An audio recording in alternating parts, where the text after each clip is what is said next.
Pengorbanan dan penantian. Di sebuah kota kecil yang tenang dan indah, ada sepasang pria dan wanita yang saling mencintai. Mereka selalu bersama memandang matahari terbit di puncak gunung, bersama di pesisir pantai menghantar matahari senja. Setiap orang yang bertemu dengan mereka tidak bisa tidak akan menghantar dengan pandangan kagum dan doa bahagia. Mereka saling mengasihi satu sama lain. Namun pada suatu hari, malam sang lelaki mengalami luka berat akibat sebuah kecelakaan. Ia berbaring di atas ranjang pasien berapa malam tidak sadarkan diri di rumah sakit.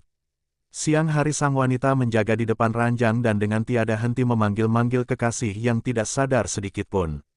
Malamnya ia tak lupa berdoa kepada Tuhan agar kekasihnya selamat. Air matanya sendiri hampir kering karena menangis sepanjang hari. Seminggu telah berlalu, sang lelaki tetap pingsan tertidur seperti dulu, sedangkan si wanita telah berubah menjadi pucat pasi dan lesu tidak terkira. Namun ia tetap dengan susah payah bertahan dan akhirnya pada suatu hari Tuhan terharu oleh keadaan wanita yang setia dan teguh itu, lalu ia memutuskan memberikan kepada wanita itu sebuah pengecualian kepada dirinya. Tuhan bertanya kepadanya, apakah kamu benar-benar bersedia menggunakan nyawamu sendiri untuk menukarnya? Si wanita tanpa ragu sedikit pun menjawab, ya. Tuhan berkata, baiklah, aku bisa segera membuat kekasihmu sembuh kembali, namun kamu harus berjanji menjelma menjadi kupu-kupu selama 3 tahun. Pertukaran seperti ini apakah kamu juga bersedia? Si wanita terharu setelah mendengarnya dan dengan tekad yang pasti menjawab, saya bersedia. Hari telah terang. Si wanita telah menjelma menjadi seekor kupu-kupu yang indah. Ia mohon diri pada Tuhan, lalu segera kembali ke rumah sakit. Hasilnya, lelaki itu benar-benar telah siuman. Bahkan ia sedang berbicara dengan seorang dokter. Namun sayang, ia tidak dapat mendengarnya, sebab ia tak bisa masuk ke ruangan itu. Dengan disekati oleh kaca, ia hanya bisa memandang dari jauh kekasihnya sendiri. Beberapa hari kemudian, sang lelaki telah sembuh. Namun ia sama sekali tidak bahagia. Ia mencari keberadaan sang wanita pada setiap orang yang lewat, namun tidak ada yang tahu sebenarnya sang wanita telah pergi kemana. Sang lelaki sepanjang hari tidak makan dan tidak beristirahat. Ia terus mencari. Ia begitu rindu kepadanya, begitu inginnya bertemu dengan sang kekasih. Namun sang wanita yang telah berubah menjadi kupu-kupu bukankah setiap saat selalu berputar di sampingnya. Hanya saja ia tidak bisa berteriak, tidak bisa memeluk. Ia hanya bisa memandangnya secara diam-diam. Musim panas telah berakhir, angin musim gugur yang sejuk meniup jatuh daun pepohonan. Kupu-kupu mau tidak mau harus meninggalkan tempat tersebut. Lalu untuk terakhir kali, ia terbang dan hinggap di atas bahu sang lelaki. Ia bermaksud menggunakan sayapnya yang kecil halus membelai wajahnya, menggunakan mulutnya yang kecil lembut mencium keningnya. Namun tubuhnya yang kecil dan lemah benar-benar tidak boleh diketahui oleh sang kekasih. Sebuah gelombang suara tangisan yang sedih hanya dapat didengar oleh kupu-kupu itu sendiri dan mau tidak mau dengan berat hati ia meninggalkan kekasihnya, terbang ke arah yang jauh dengan membawa harapan.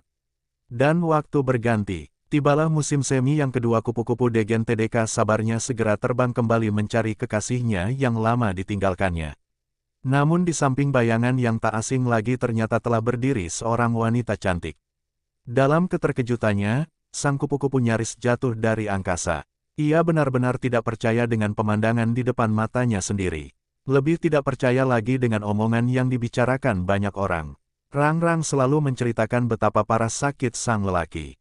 Melukiskan betapa baik dan manisnya dokter wanita itu. Bahkan melukiskan betapa sudah sewajarnya percintaan mereka dan tentu saja juga melukiskan bahwa sang lelaki sudah bahagia seperti dahulu kala dan sebagainya. Sang kupu-kupu sangat sedih. Beberapa hari berikutnya ia seringkali melihat kekasihnya sendiri membawa wanita itu ke gunung memandang matahari terbit, menghantar matahari senja di pesisir pantai.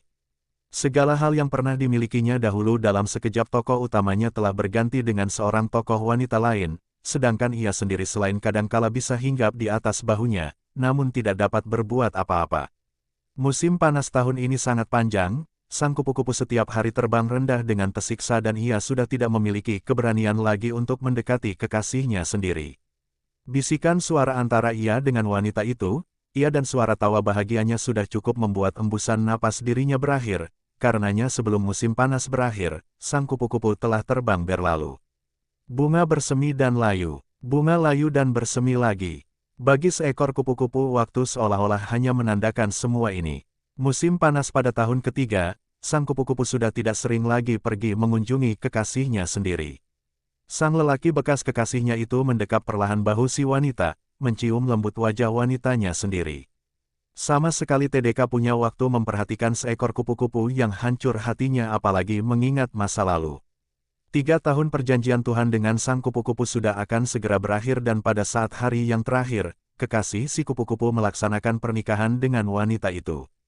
Sang kupu-kupu secara diam-diam masuk ke dalam dan hinggap perlahan di atas pundak Tuhan. Ia mendengarkan sang kekasih yang berada di bawah berikrar di hadapan Tuhan dengan mengatakan, "Saya bersedia menikah dengannya."